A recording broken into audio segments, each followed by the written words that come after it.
My name is Jack Morrow.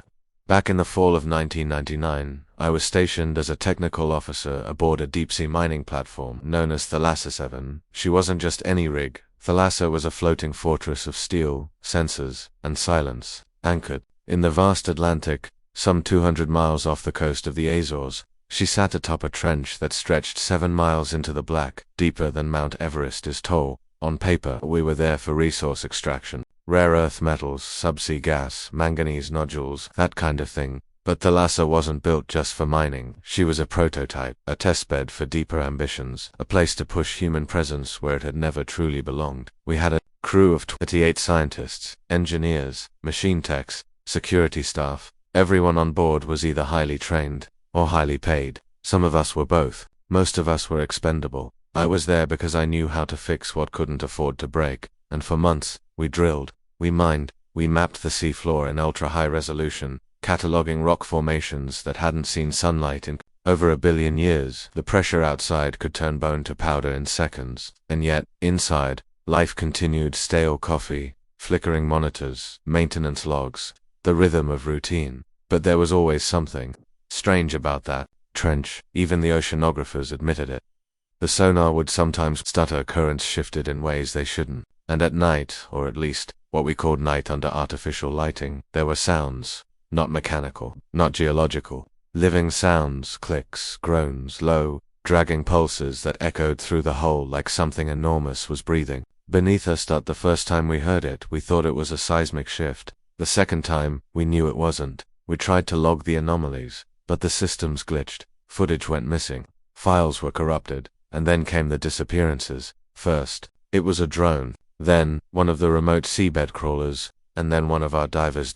They told us it was a malfunction, pilot error, a pressure seal breach, but I read the telemetry before they wiped it, and I saw the last thing it recorded, a shadow, something huge moving at a depth where nothing should move. We thought we were alone down there. We were wrong.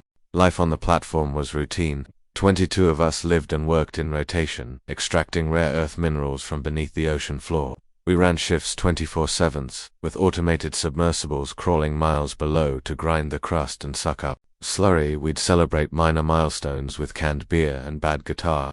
We were isolated. Sure, no internet, just satellite comms and daily logs. But the crew was solid.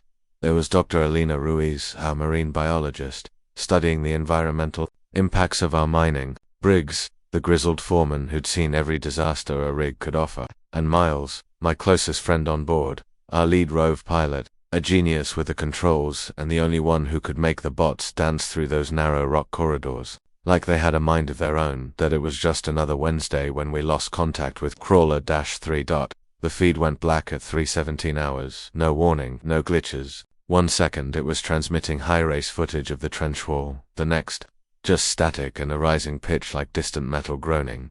Miles was already on it before I could call for him. He rewound the last 10 seconds of the feed in silence. We gathered behind him in the comms hub, watching the flickering screen. The crawler's lights were bouncing off something. Not rock, it looked organic, smooth, curved, towering. Then something moved, fast. Elena froze. Go back to frames. Miles did, and there it was. A shadow massive gliding between the lights. It had no defined shape, no scale, just a ripple across the abyss, like the ocean itself had blinked. Then, black. We deployed a drone within the hour, Crawler 2 retrofitted with deeper pressure hulls and additional sensors. It descended slow, silent, like we were afraid to disturb something. Maybe we were. The trench was unusually quiet. No bioluminescent life, no sediment movement, just stillness. Miles, I said, trying to keep my voice steady, you seeing this? I don't like it, he muttered. There's no reason for it to be this still. It's like the whole trench is holding its breath. Crawler 2's sonar pinged once, twice. Then the screen glitched, not static this time, interference. Like something was jamming us, and then it came back online. But we weren't looking at the trench anymore. We were looking at ourselves. A live feed, from somewhere close, the platform. A view from just beneath it. Something was watching us. It began as a whisper, not of sound, but sensation. A faint tremor, almost imperceptible, vibrating through steel grates and bunk frames, rattling mugs on tables. At first, we chalked it up to ocean currents, turbulence from the drill, or perhaps the shifting tectonic shelf beneath us. Routine, explainable. But by midnight, it had grown. The hum wasn't just through the walls anymore. We could feel it in our bones. Briggs described it best. It's like the rig's breathing. Some called it mechanical resonance, stress harmonics reverberating through the superstructure. Dr. Elena Ruiz wasn't so sure. She ran tests, recalibrated sensors, and monitored the ambient frequencies with increasing concern. Whatever it was, it wasn't natural. By 0300 hours, the humming became musical, a low, melodic drone, like a choir deep in the abyss, rhythmic, almost intentional. We all heard it, though no two people described it the same way. For some, it resembled whale song. For others, it sounded like Gregorian chanting underwater. One crewman said it reminded him of the pipes in an old cathedral when the wind blew just right, eerie, hollow, alive. Then the equipment began to fail. Our underwater drones, robust machines rated for extreme depths, started glitching. Instruments froze, deperation, cameras returned, corrupted feeds or pitch-black voids.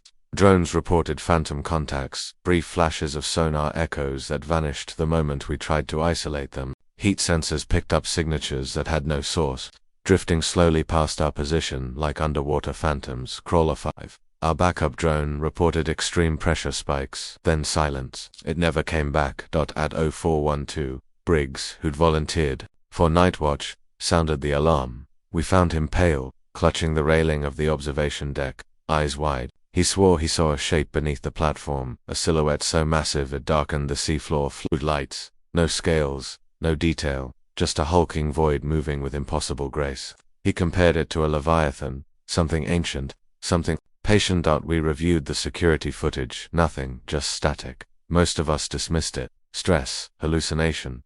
After all, we'd been down here for weeks. Pressure can play tricks on the mind. But the next morning, during the structural inspection, we discovered something no one could explain.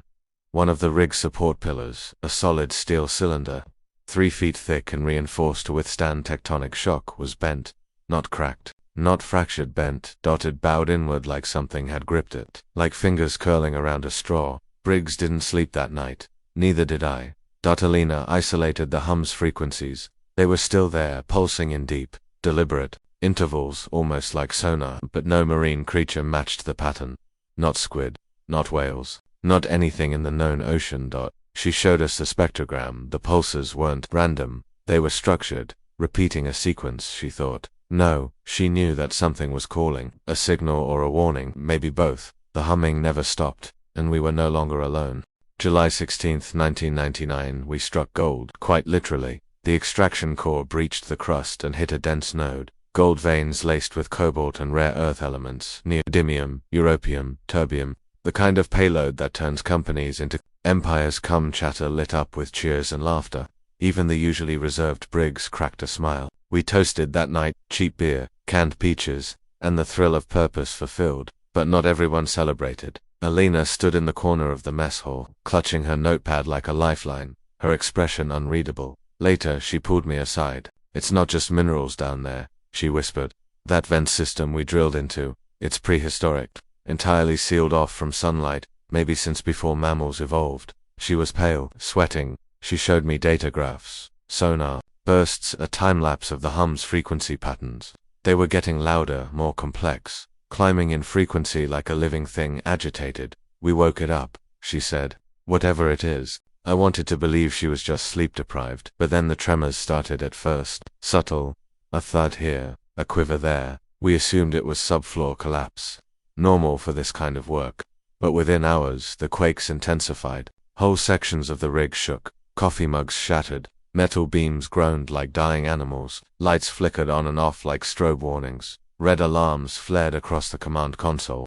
One of the cargo pods, fully loaded and magnetically sealed, snapped its moorings and tumbled into the trench. We tracked it on sonar as it spiraled into the darkness. That it was there, and then it WASN, single quotes, just gone, no impact, no splashback, no sound, just silence. That's when Miles and I went topside to inspect the antenna array. We needed to maintain satellite uplink or risk going dark entirely. The wind up there was bitter, reeking of salt and oil. The night sky was velvet black, stars smothered by clouds, the ocean calm like glass.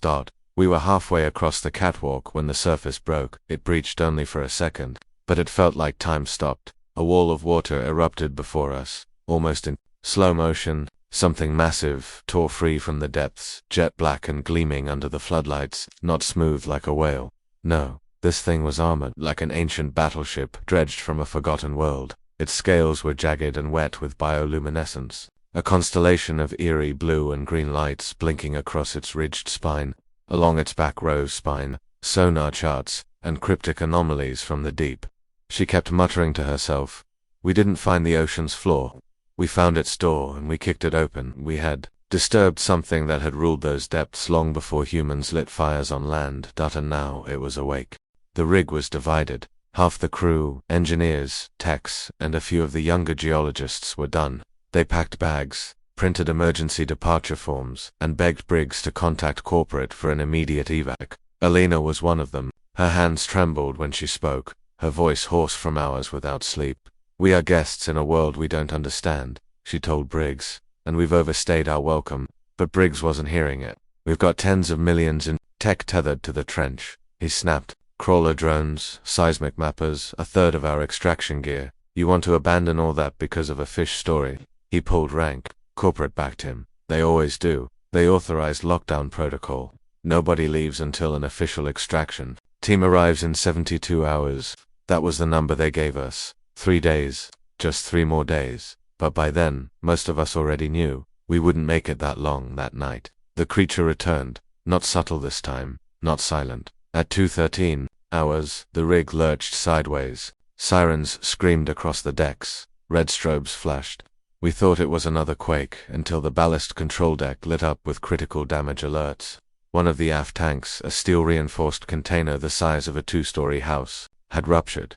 5 minutes later, another tank went offline, then a third. The rig began to tilt. Floorboards shifted. Equipment rolled across the mess hall. Water started creeping in from ventilation shafts and lower compartments. Panic rippled through the crew. We sealed bulkheads and dropped the emergency anchor lines, industrial-grade tethers meant to hold against Category 5 hurricanes. But the lines strained, groaned. Something below was pulling.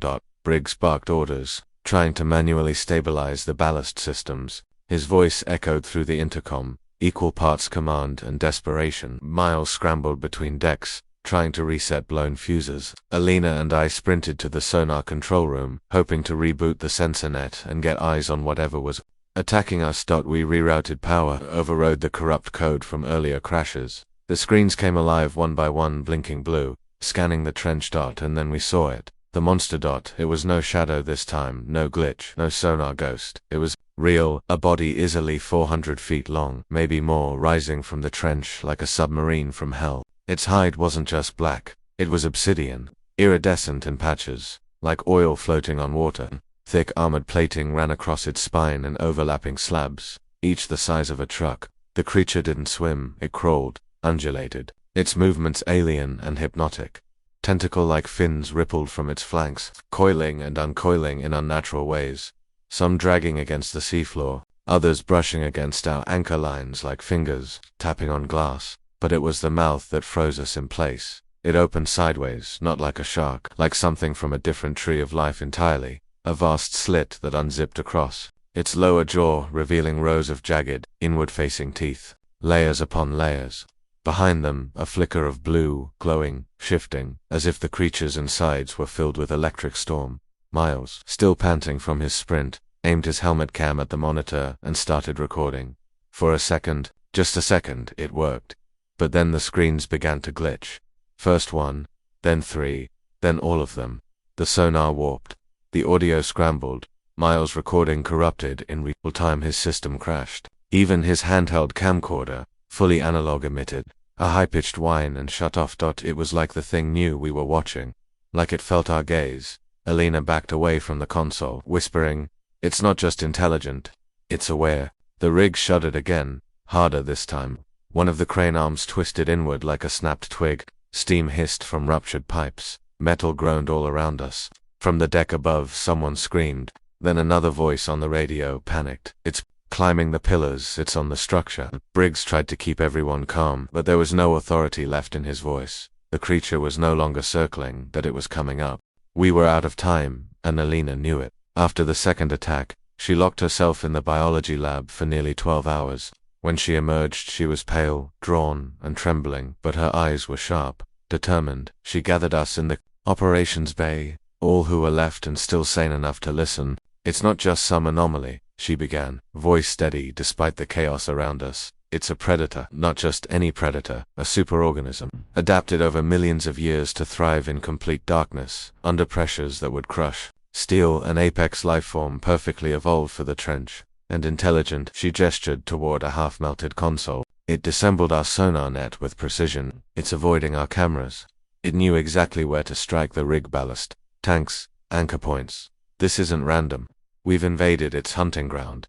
It doesn't see us as explorers, it sees us as prey." The silence that followed her words was absolute. Miles finally spoke. "So how do we stop it?" Alina didn't hesitate. "We don't, but maybe we can trick it." The plan was simple, desperate, dangerous. We stripped a decoy pod, an autonomous maintenance unit normally used for welding, and filled it with high-frequency sonar emitters. Alina rigged it with organic bait from our storage freezers. Whale meat, synthetic pheromones, bioluminescent gel. The idea was to simulate a rival, or maybe an injured intruder, something big, loud, and worth the creature's attention. We launched it over the trenches. Edge at 3:27 hours. For a moment, everything was still. Then contact. The creature took the bait. The sonar displays flared. It moved fast, faster than any of us expected, descending like a living torpedo into the black. The hum vanished. The water calmed. For the first time in days, the rig felt stable, that we allowed ourselves to breathe. It worked, for exactly 5 minutes. Then it came back. Not from the side. Not from below. From directly beneath. At 4:25 hours. The entire platform rose. At first, just a nudge. A tremor beneath our boots. Then it lifted. A full 10 feet. The rig, an 18,000-ton structure of steel and reinforced concrete, levitated, as if held aloft by some unseen hand. Alarms went wild. Consoles exploded in sparks. The deck buckled. The pylons bent. Steel groaned like it was being torn in half. And then the sound, a deep, subterranean bellow, not from the air but through the metal itself. A sound that bypassed ears and vibrated in the spine. It wasn't just noise, it was communication. A statement. Below us, something immense shifted in the dark. The creature was lifting the rig. From the control room, we watched in horror as pressure gauges surged past red. External cameras showed a blur of motion, water displaced like a whirlpool, bubbles screaming to the surface. Then came the tearing. One of the crane arms, a hydraulic tower built to withstand open sea storms, snapped like a twig. It sailed across the deck, crashing into the side of the galley module, cutting it in half like a cleaver. Fire erupted. On the port side, 3 crew, Darius, NG, and Teller, were on the upper catwalk when the floor gave out beneath them. We saw them fall. We never saw them surface. That was it. The final line. Briggs, scorched from an electrical flare, covered in soot and bleeding from a shard of glass in his cheek, stood on the smoking remains of the comms deck. "All hands to the lifeboats. This is a full evacuation. Abandon rig. Repeat, abandon the rig." For a second, no one moved. Then the spell broke. Chaos erupted. People ran. Tools dropped. Equipment was left behind. Fire spread from deck to deck as crew scrambled for escape. Pods, some cried. Others shouted names. The humming, no longer rhythmic, had become a deep, maddening roar. Like the creature sensed we were trying to flee. As I helped Alina load a trauma case into Pod 3, I looked out over the edge, and there it was again. A flash beneath the surface, blacker than shadow, coiling, writhing, larger than anything nature should allow. Its spines glowed like a cathedral of stars. Its mouth, now clearly visible in the distorted light, opened wide. To wide. It wasn't feeding. It was consuming.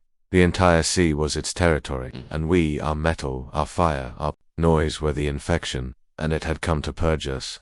We launched the escape pods in pairs, 6 in total, each one barely big enough for 3 people, and a box of emergency rations. The rig groaned and screamed above us as we strapped in. Sparks rained down through smoke. Bulkheads failed. The main deck split open like a cracked skull. I was in Pod 3 with Alina and Miles. We barely made it. The launch mechanism jammed on first attempt. Miles had to punch it manually while fire licked up the access hatch behind us. We dropped in total darkness, weightless, deafened by the roar of our own heartbeat. Inside, there was no light except for the red emergency glow and the flicker of Elena's cracked datapad.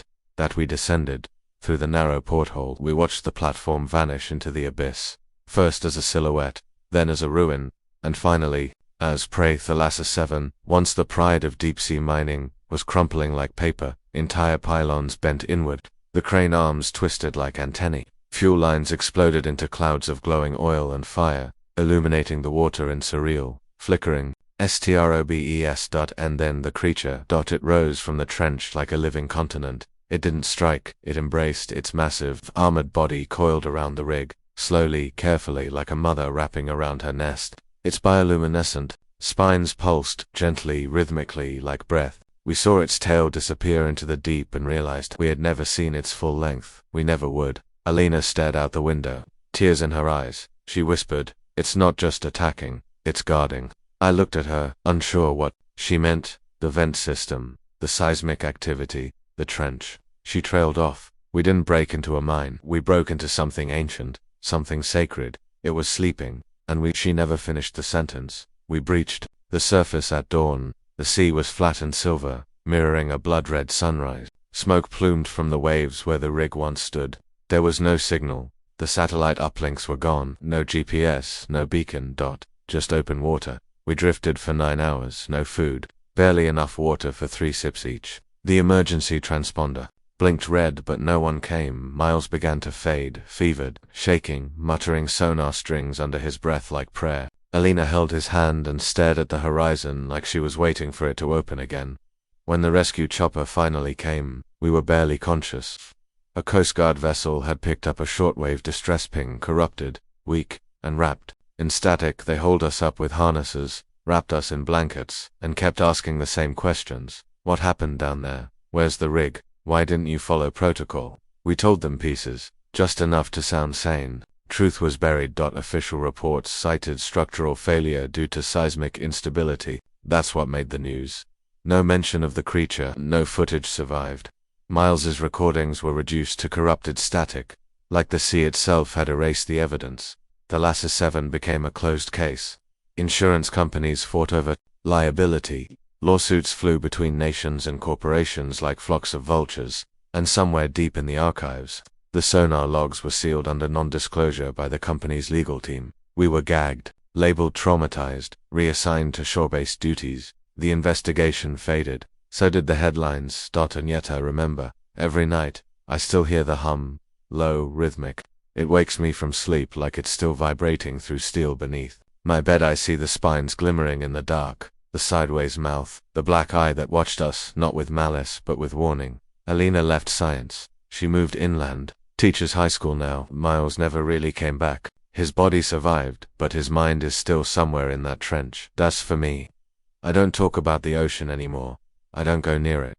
But sometimes, when I see the waves move in just the wrong way, I swear I see something watching from below, just beneath the shimmer. Waiting, guarding, endlessly. Because we woke something that was never meant to be disturbed, and the sea never forgets. I've spent years researching every sonar ghost, every deep-sea quake, every missing sub. There's a pattern. Whatever we woke up, it's not alone. They're still down there, and one day they'll rise again.